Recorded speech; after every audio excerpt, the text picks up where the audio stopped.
All right, let's watch this. So this is an interview excerpt with Arkansas Attorney General Leslie Rutledge. The problem with Jon Stewart is obviously from The Problem with Jon Stewart. I'm wearing my hat a little weird because of the last segment. I don't feel like changing it because it's actually weirdly comfortable. So we're going to get going. Would the state of Arkansas step in to override parents, physicians, psychiatrists, endocrinologists who have developed guidelines? Why would you override those guidelines? Well, I think it's important that all of those physicians, all of those experts, for every single one of them, there's an expert that says we don't need to allow children to be able to take those medications. Well, that's just not true. I understand the hesitation on wanting your kids to take hormones and stuff. It's a very uncomfortable topic. Like, I'm very trans affirming, but I'm very apprehensive about young people, young kids going on hormones, especially like puberty blockers. Here's the thing, man. We have, and it's probably not like this in Arkansas, but we have a society that like is very affirming of trans people. I think that's great. I think that it sometimes can go a little too far, right? In the sense where I think that it's encouraged in some online spaces. There's some people who might be self-diagnosing with gender dysphoria. I've had a detransitioner friend, and they were like, I had, anxiety and depression, and I had this, and this, and I thought it was gender dysphoria. So I looked it up, and I kind of got myself prepared, and then I went to a doctor, and then I gave them, I was like, I'm feeling these different ways, because they educated themselves on it, and they're like, oh, I have gender dysphoria. And the doctor's like, for sure. So I could be a little apprehensive, and I'm extra apprehensive because we don't really talk about detransitioning very much. Like, that's the problem. Every time we talk about it, it's always transphobic. Whereas, like, I would be more comfortable with allowing kids to take hormone blockers or puberty blockers and shit if we had more of a conversation about detransitioners to see, like, where did we go wrong? Like, how could we avoid more people detransitioning? Like, what's the right way to operate in these different capacities? Right? So I can understand people being apprehensive. That being said, there aren't actual, like, experts in this particular field saying you shouldn't do these things. It's mostly people who are uncomfortable with it, reasonably so. But then on the flip side, there's like, what about the kid who is massively depressed because they're going through a puberty that like doesn't align with their gender ideology? And what if they do have genuine gender dysphoria? And it's like making them want to kill themselves because they're going through a male puberty or a female puberty. Because if you ask any trans person that's of age now, 25-year-old trans person, they're going to be like, I knew I was trans when I was like 4 years old. Like, I didn't understand it exactly, but I knew the feeling, and it didn't change. And so, like, these trans kids exist, whether we want to think so or not, like, objectively. It's just the issue of properly diagnosing like people with gender dysphoria to get them the help that they need, and also like properly educating these kids on like, hey, you might not be able to have a kid if you go through like hormone blockers, right? Because you're not really developing. It might be difficult for you to get like bottom surgery as a trans woman if you don't have like a developed penis because you didn't go through your puberty, so that like you would develop the right way. There's just such a complicated conversation to have, It's just so complicated, and I feel like we're not having it. It's just like, we're just not having it. We're not having it like in the real proper way, That there are many instances where... But that's not true. It's not for it's everyone. Not true. There's one. These are the established... Well, I don't know that's not true. I don't... It isn't true. There's no, like, it's not true. Then why would you pass a law then if you don't know that that's true? Wouldn't you? Well, I know that there are doctors, and that we had plenty of people come and testify before our legislature who said that, we have 98% of the young people who have gender dysphoria, right, that they are able to move past that. And what is she referring to? 98% of people with gender dysphoria are able to move past that? Of people with gender are able to move past it. I think I actually know what she's referring to. I think I do. Oh, it's such a weird study.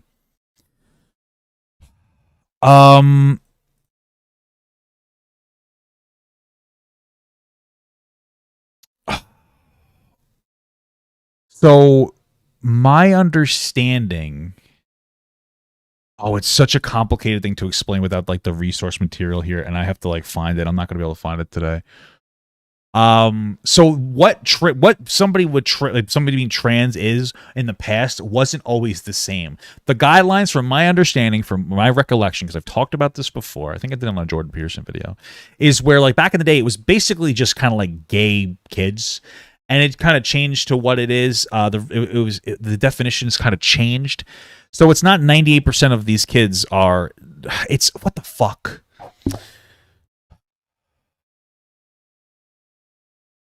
I'm trying to figure this out. Okay.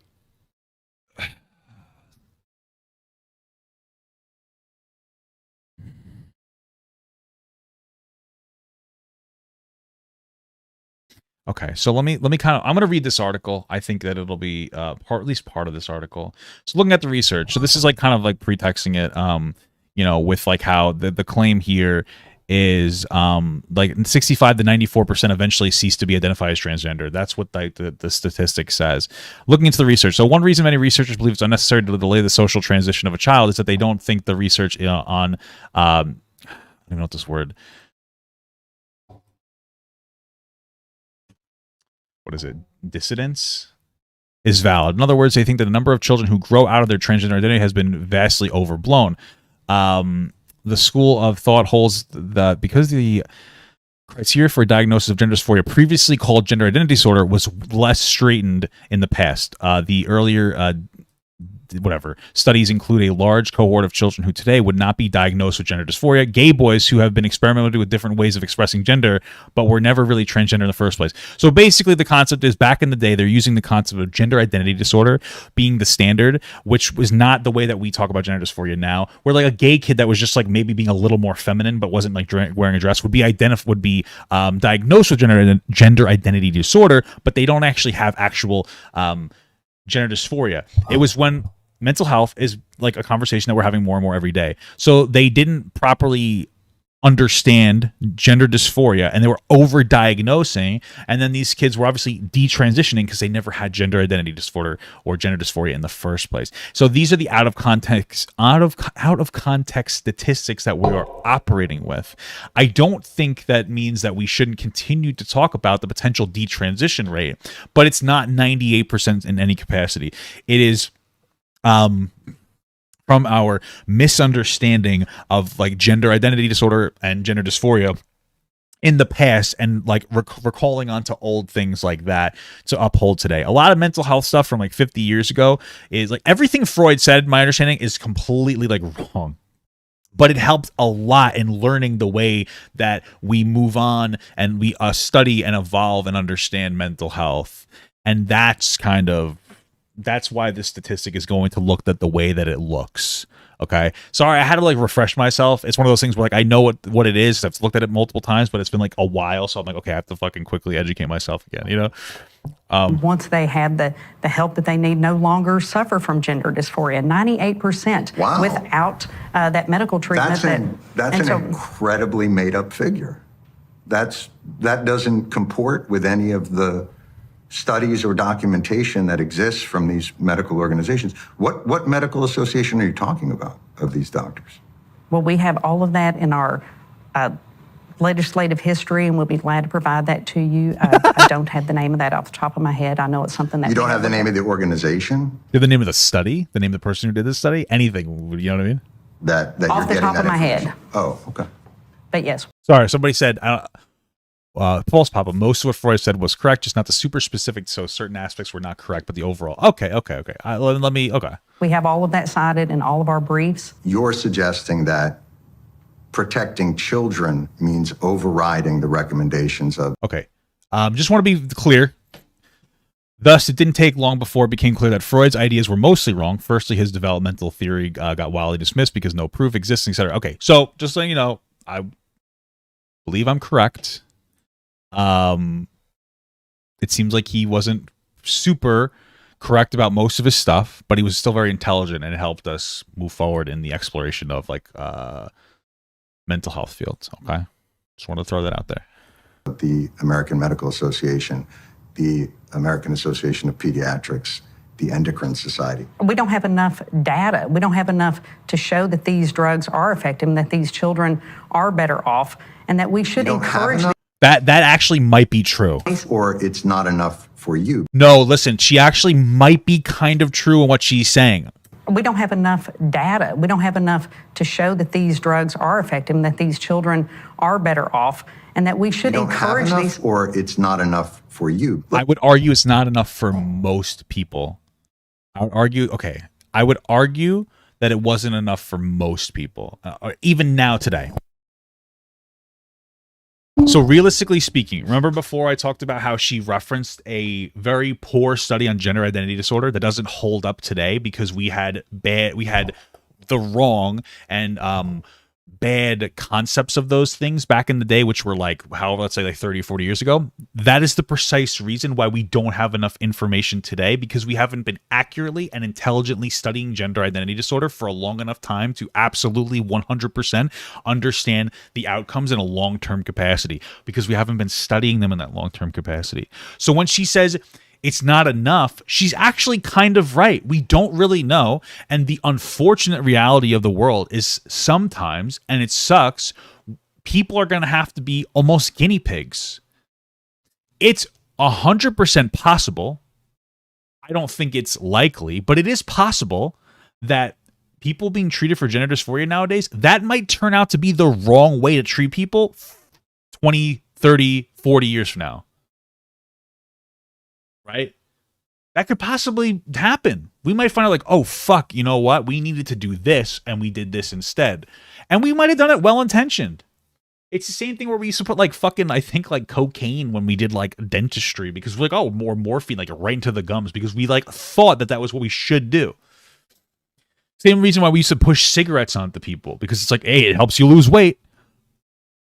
We don't really know. Now, the reality is that this person might just be absolutely transphobic and not care what the outcome actually is. Realistically speaking, like people, most of the people that I saw talking about how, like, for instance, trans women shouldn't be in sports, which I agree with. Not because I want to withhold trans women from sports, but the reality is, especially if you go through male puberty, you're going to have a biological advantage.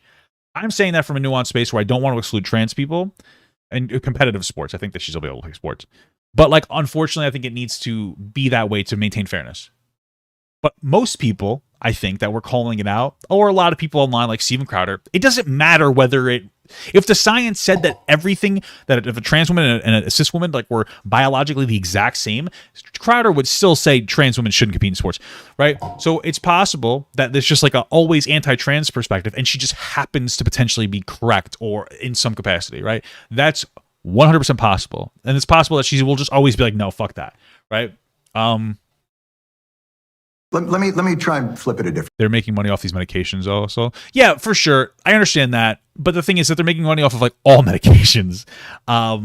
If you have a problem with people making money off of medications, I would genuinely recommend that you consider the idea of pushing towards more universal healthcare system. Honestly. Because like fundamentally we're making too much money, or companies are making too much money off of all medications. That's what we should really push more than anything else. If you have an issue with that, you need to keep it consistent with everything else, because they shouldn't be making drastic amounts of money off of things like insulin and fucking all these other drugs as well, right? I don't think that I don't think that it's healthy to go into like almost like a conspiracy-esque arc that it's like, oh, people are only getting gender affirming care because they make money off of things. If our system is that deeply corrupted, then you should want to try to change it for the better fundamentally, right? Different way, and see if maybe this can help. In Arkansas, let me try and flip it a different way and see if maybe this can help. In Arkansas, if you have pediatric cancer, and obviously we all want to protect children, I think we established that earlier. Whose guidelines do you follow for pediatric cancer? I agree with what he's saying. But the problem is that pediatric cancer is very objective in the sense of like testing for it. So I could be like, hey, you will find cancer in somebody. You're not going to be able to, at least with our current technology, find gender dysphoria in somebody's brain. I know they've done some studies and they've said like, oh, trans women tend to be more feminine brained and trans men tend to be more masculine brained. But if I said to you, okay, should we only allow gender affirming care to those people that have like masculine or feminine brains or whatever? You would say no, because it's much more complicated than that. We don't have an absolute test to be like, this person's gender is for you. If we did, we would be having a very different conversation right now, right? That's how like the difference here. Fundamentally, though, you should generally listen to the people whose field it's in. I would still say that right now we should still listen, obviously, to like the people who they are experts in like this gender, like affirming care and whatnot. But that's how she could poke a hole in that particular thing and at least promote or at least communicate why she's so feeling distrustful about this. You know? Well, I think if my child, who is 4, if I was faced with that terrible decision, then I would be speaking to my doctor. And if my doctor recommended something that I disagreed with, then I would get a second opinion. And that's what I believe that these parents need to make sure that they're encouraged to get numerous opinions. But does her law completely stop them from being able to get the care, or does it advocate for them getting a second or third opinion? We're talking about an irreversible step. You're not in their letting child's them.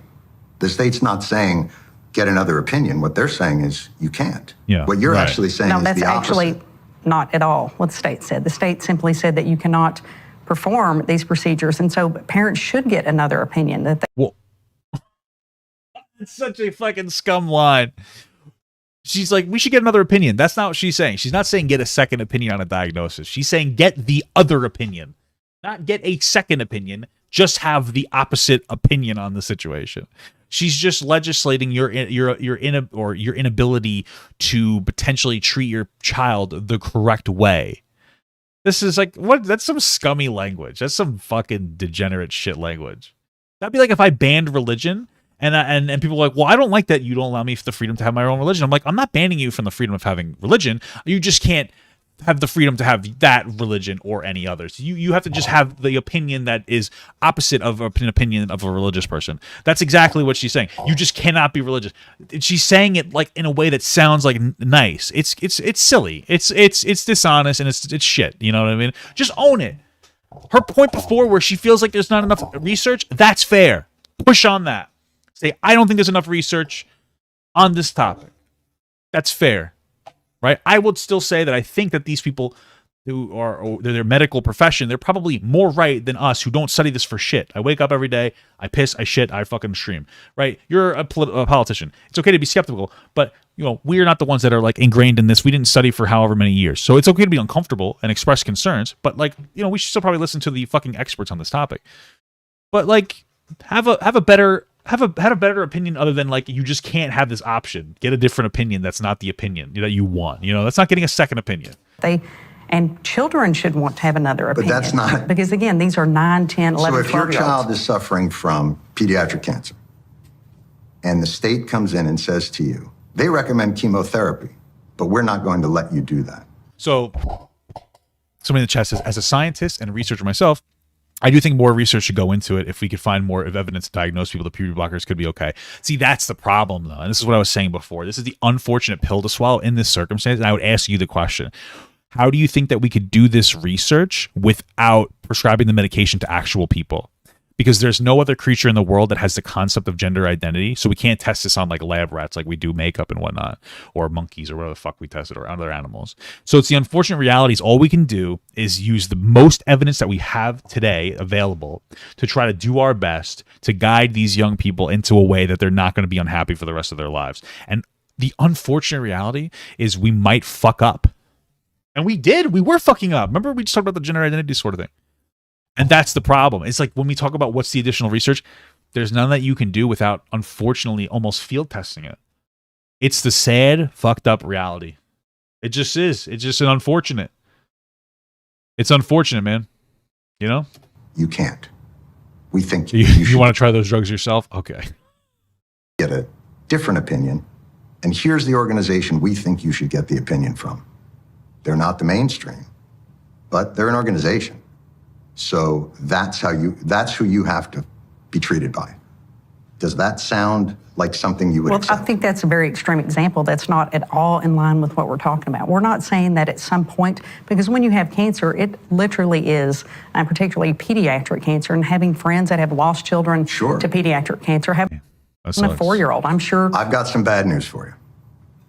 I wonder if they cut out her saying that like it's an objective thing, like you could see cancer, you can't see gender dysphoria. Parents with children who have gender dysphoria have lost children. Yeah, to that's fair. suicide That's and true. depression They absolutely because it's have. acute. And so these mainstream medical organizations have developed guidelines through peer-reviewed data and studies. And through those guidelines, they've improved mental health outcomes. So I'm confused why you follow AMA guidelines and AAAP guidelines for all other health issues than Arkansas, because we checked, but not for this. It's simply saying, let those young people who are facing gender confusion and dysphoria, allow them to become adults and to make that decision. Allow a child to be a child. So here's where we have our crossroads. I can understand where she's coming from with that. And like I was saying it before, like it's a hard balance to be like, I want to make sure my kid's properly diagnosed versus like, I want my kid to be happy growing up. And it's like, how the fuck do you make that decision? You know what I mean? That can be really tough.